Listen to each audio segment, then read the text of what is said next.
Bonjour, je m'appelle Félix Nguyen.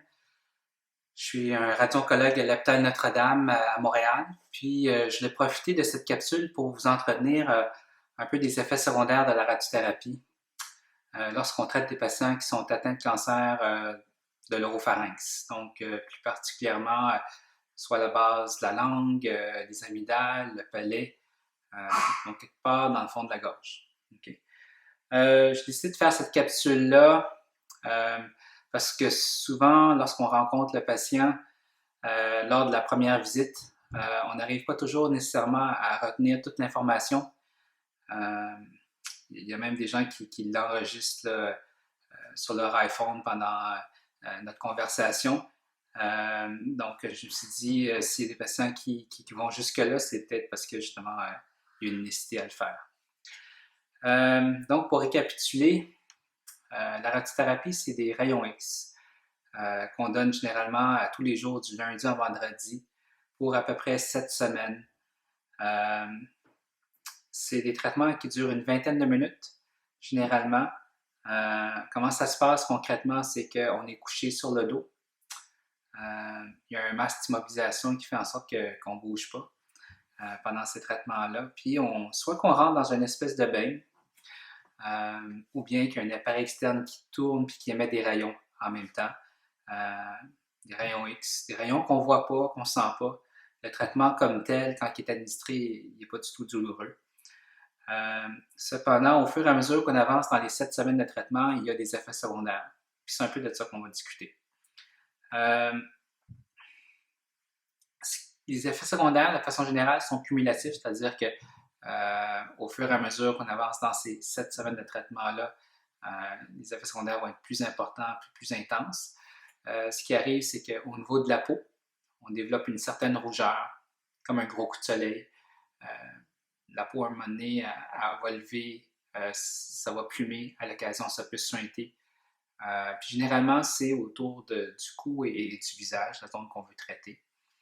Les gens vont aussi généralement perdre les cheveux derrière la nuque, temporairement. Ce qui les incommode le plus, c'est qu'ils développent des ulcères partout dans la bouche. À l'intérieur de la gorge, ça devient rouge.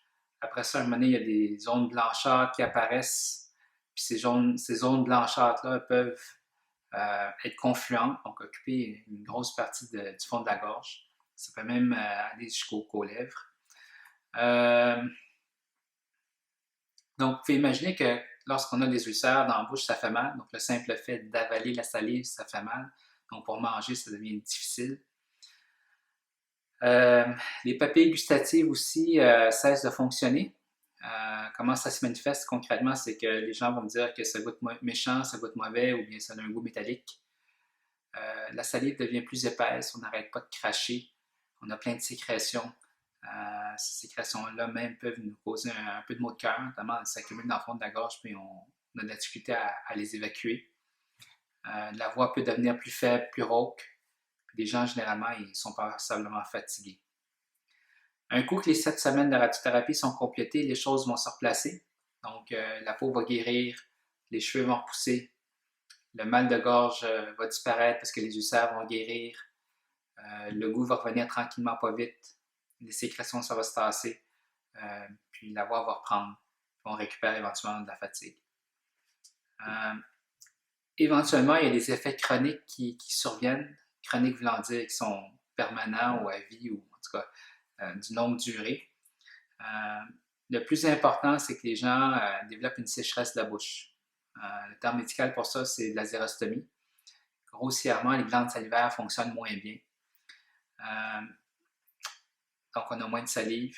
C'est important de savoir ça parce que la salive, on s'en sert constamment. On s'en sert surtout pour respirer, pour manger, puis pour parler. Donc, parler la bouche sèche, c'est inconfortable.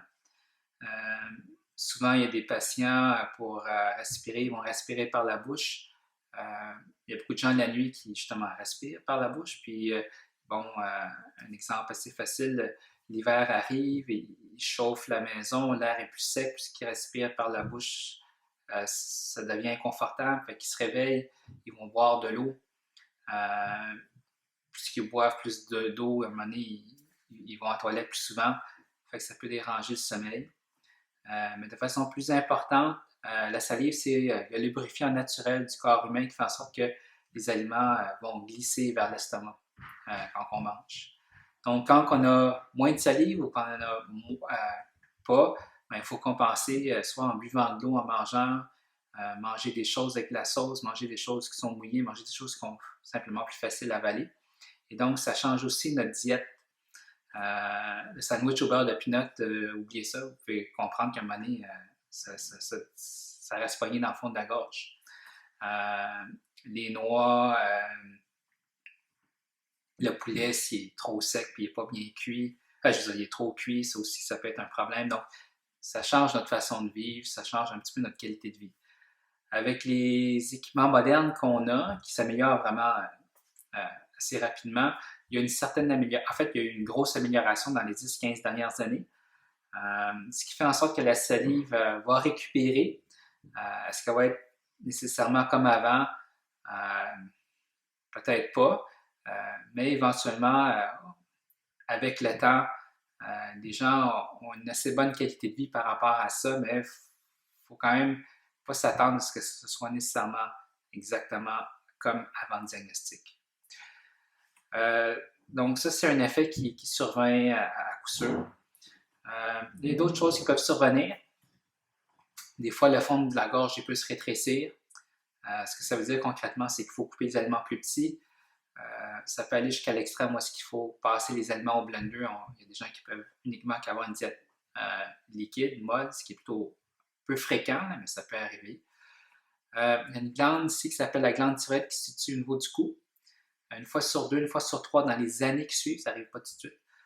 Cette glande-là peut devenir plus paresseuse. À ce moment-là, il faut supplémenter les hormones de ces glandes par un médicament qui s'appelle le Synthroid qu'on prend à peu près une fois par jour.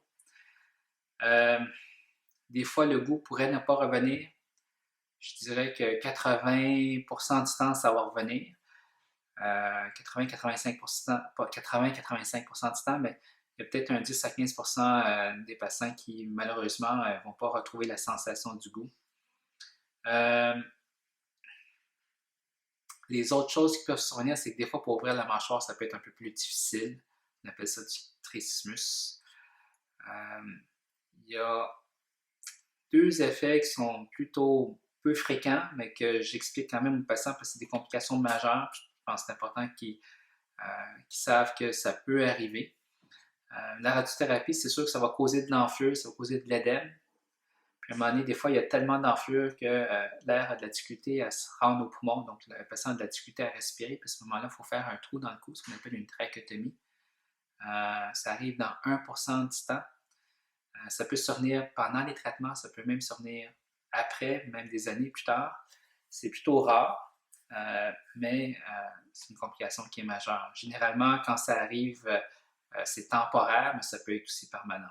On doit garder la trachéotomie.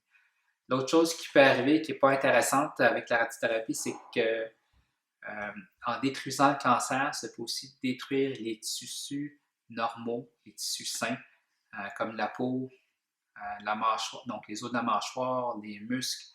On appelle ça de la radionécrose, puis ça arrive dans à peu près 3% du temps. Donc 97% du temps, cette complication ne survient pas. L'autre chose qui peut arriver à l'occasion, c'est ce qu'on appelle une plexopathie brachiale. Des fois, on doit donner des doses assez importantes au niveau du cou, puis de radiation.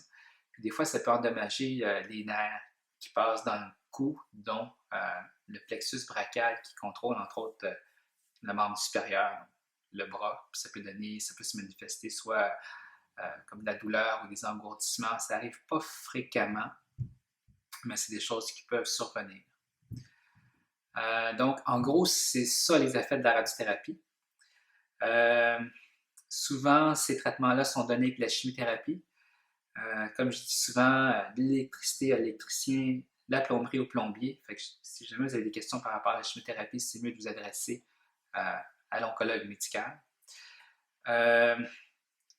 Autrement, les autres choses que j'aime communiquer aux patients, c'est il y a des choses qu'ils peuvent faire pour faire en sorte que le traitement se déroule le mieux possible.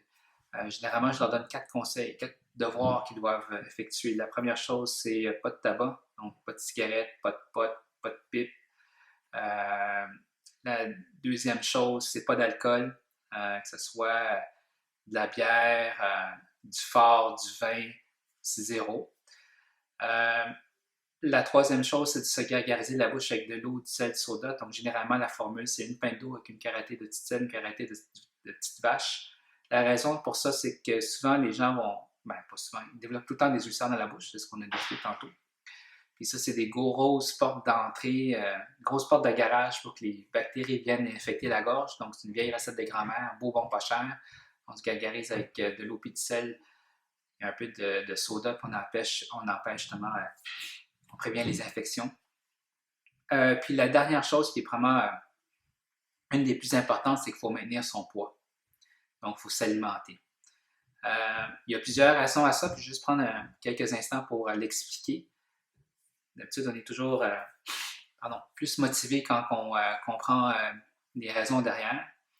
Donc, la première chose, c'est que les traitements durent 7 semaines, puis il faut avoir l'énergie nécessaire pour passer à travers ces 7 semaines-là. C'est comme quelqu'un qui va courir un marathon, il a besoin de bien s'alimenter pour avoir assez d'énergie pour courir ses 42 km. L'autre chose, c'est que les traitements se déroulent donc du lundi au vendredi, 5 jours semaine, puis entre chaque traitement, il y a un 24 heures qui se passe.